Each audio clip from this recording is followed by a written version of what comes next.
Tudo bem com vocês? A ProRegiane espera sinceramente que sim, que vocês estejam muito bem em casa, se cuidando e estudando também, turminha.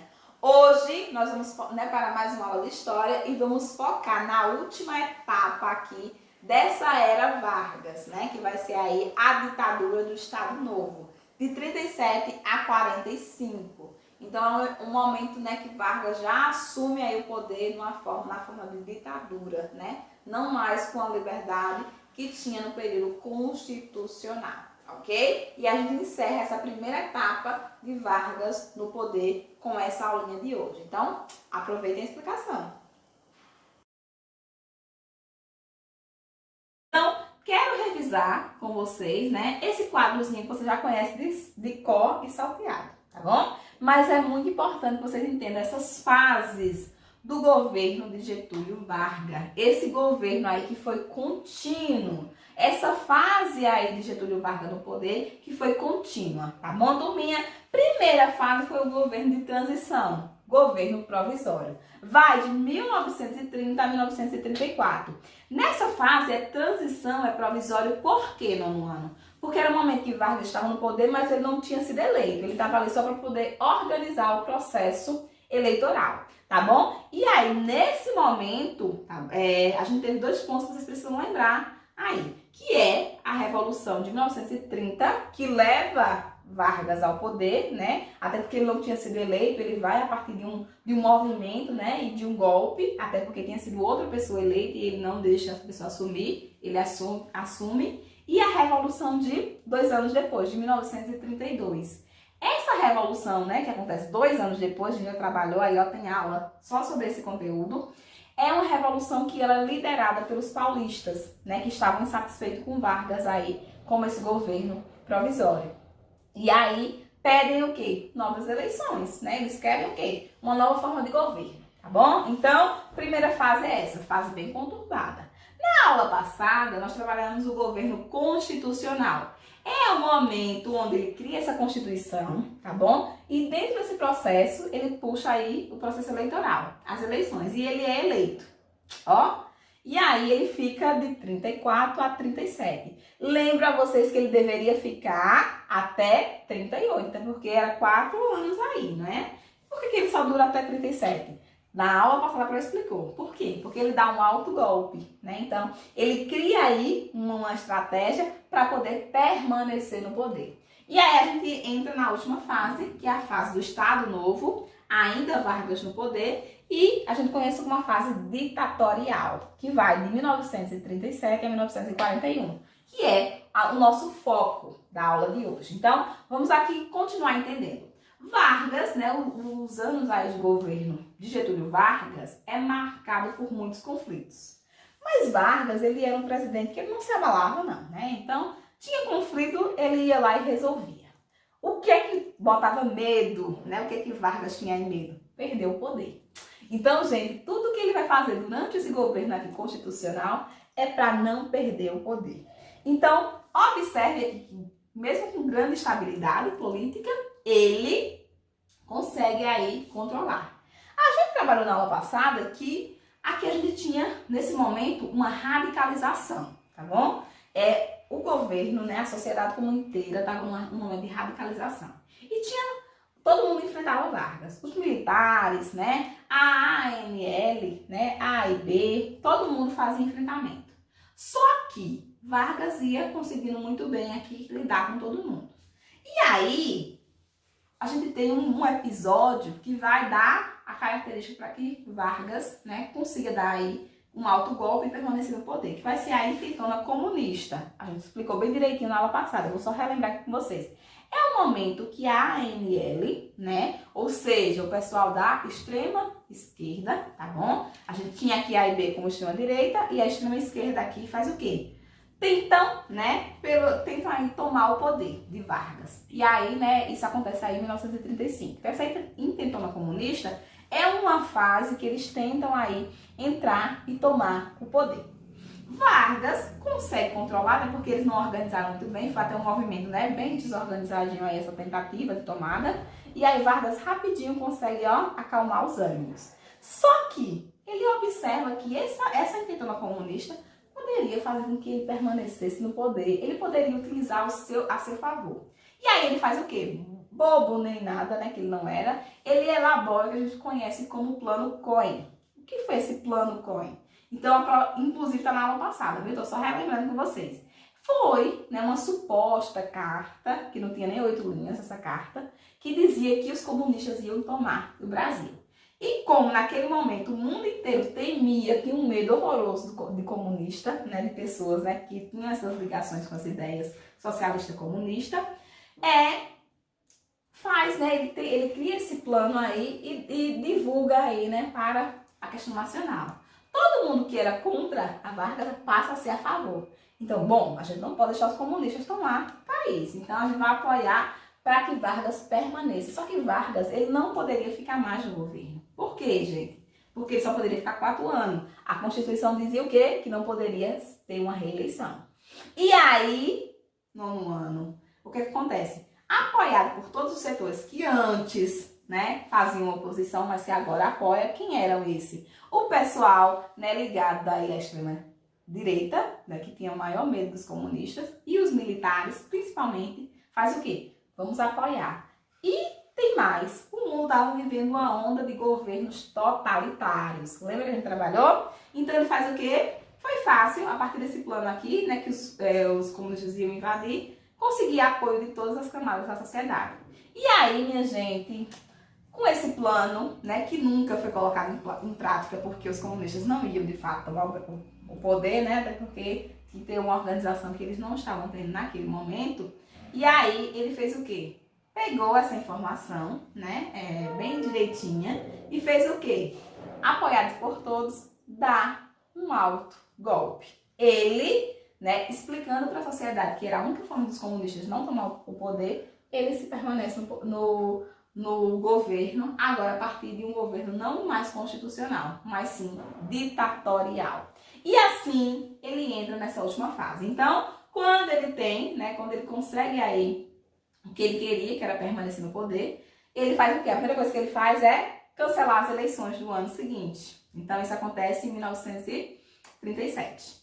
As eleições seriam no ano seguinte e ele já cancela automaticamente. Quando ele entra, ele caça a Constituição, fecha o Congresso Nacional e coloca todos os partidos na ilegalidade.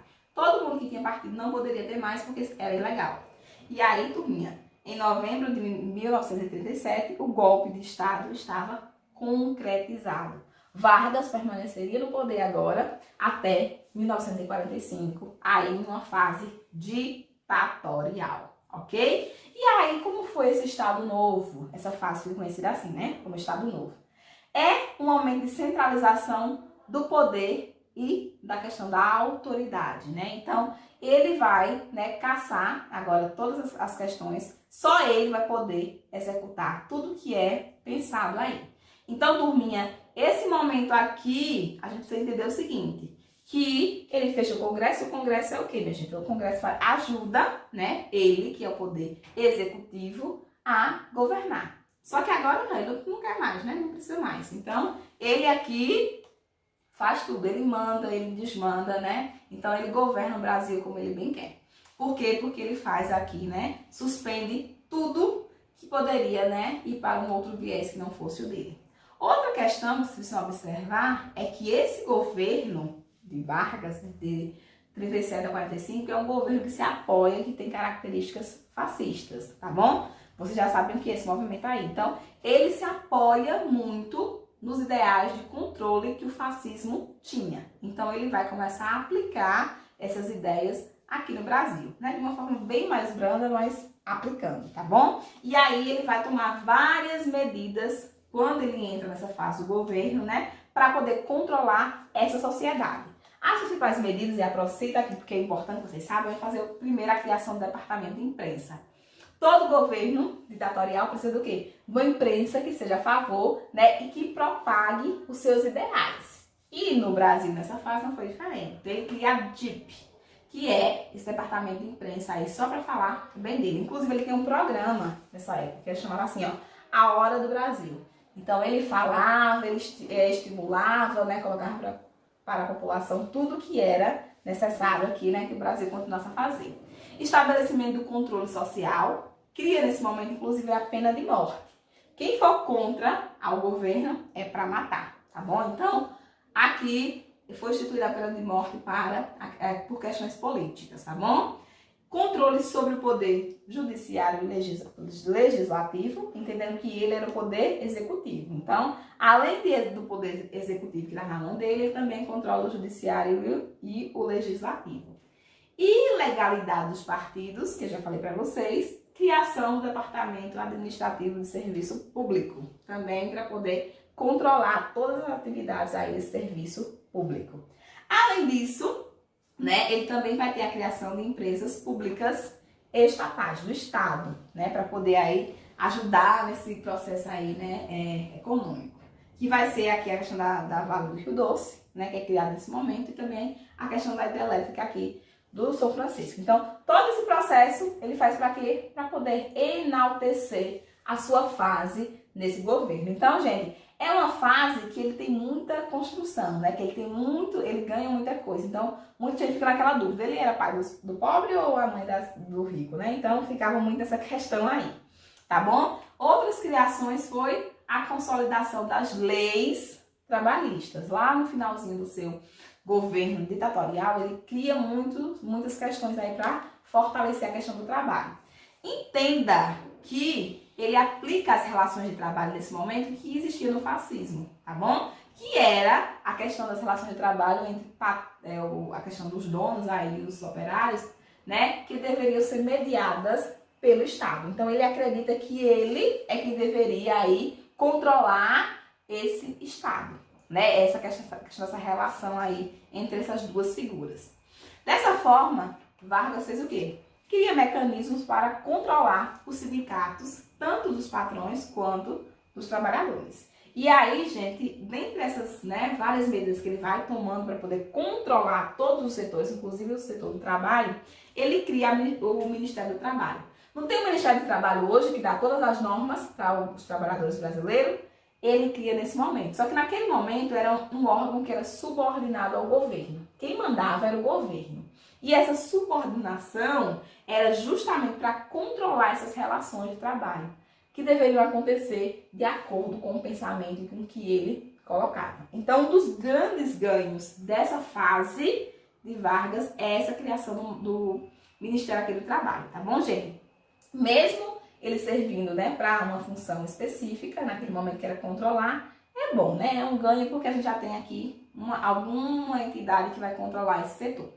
Outras questõezinhas, ele faz a regulamentação, né, formal aí dos sindicatos.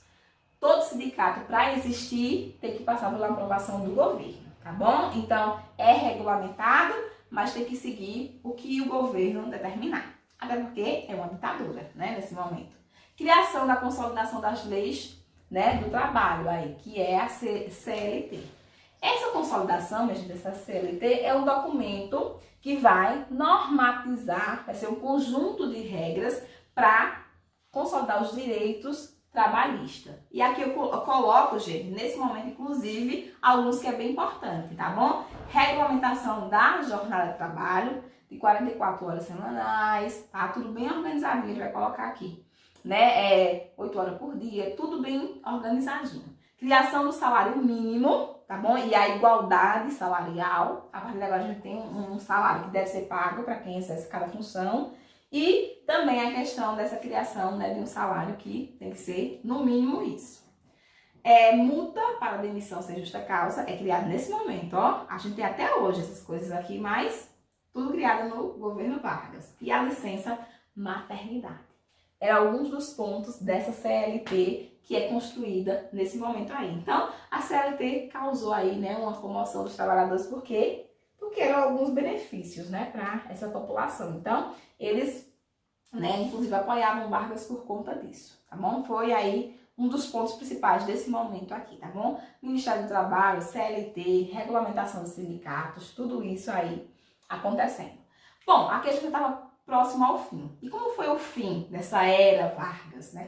Como é que chega ao final, né? Tem aí cessa esse tempo aí todo dele no poder. Isso acontece, gente, por uma questão externa. Então, tava aí chegando o fim da Segunda Guerra Mundial, né, em 45, que é até o ano que ele fica. E aí, os governos neofascistas, né, aí os governos, né, mais ligados a essa questão aí do fascismo, eles estavam agora caindo, né, como eu posso dizer? Eles estavam agora num descrédito, tá bom? E aí eles começaram a declinar.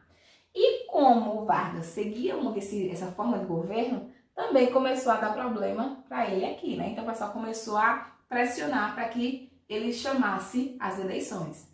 Ele queria isso de forma alguma, porque Vargas era apegado ao poder, minha gente. Se tinha uma coisa que ele gostava, era do poder. E aí, minha gente, ele, no final da Segunda Guerra Mundial, né, levou essa derrota aí do bloco aí, nazifascista, né, desse modelo aí de totalitarismo aí. E aí, ele, por pressão aí, né, interna e externa, ele teve que convocar aí as eleições. Então, ele não teve mais como, ele segurou até onde deu. E aí, para essas eleições acontecerem, ele tinha que fazer o quê? Tirar os partidos da ilegalidade.